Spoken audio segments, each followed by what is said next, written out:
So what we're looking at here is this is an arc melter, and we use this for actually melting up some of our compositions.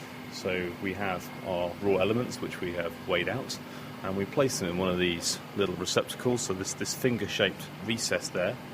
And having put them all into that recess, we would put the whole system under vacuum. Oxygen goes into metals very easily, particularly in the hot.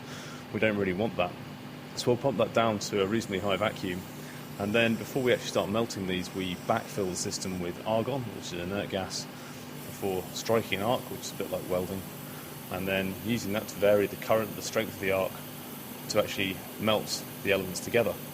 Things mix very well in liquid, much more better than they do when they're solid. So we want to get the thing nice and hot into a liquid form, so everything mixes together and we get one uniform solid. So that was your arc melter, which works in the same way as arc welding. You're actually using a very large electric current that generates lots of heat. So why would you want to do it that way instead of maybe induction, where you set up an electromagnetic field and that encourages the metal itself to get hot, or even a more traditional oven?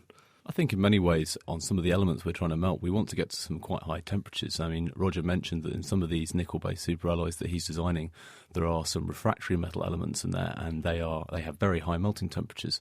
And one thing the arc gives us is the ability to get to these very high temperatures. So we can make small amounts, and these are quite small, about the size of your little finger, the things we make, to try out these materials. Now, if we wanted to make bigger quantities, we might well use a different type of furnace, like an induction furnace, but we may have to melt a couple of those elements together first to get them to a lower temperature, so it's easier to melt them in these other types of furnace. And do you have any problem whereby if you're passing a current, you are obviously also creating magnetic fields around it? Does that affect the structure that you end up with? I mean, would you get a different structure if you had used a different way of heating it? I think that these things cool, and that gives us the structure they form. I've never actually personally looked at whether we get an influence of magnetic field. I know some people do look at things in steels where they try and use magnetic fields while the material's at certain temperatures.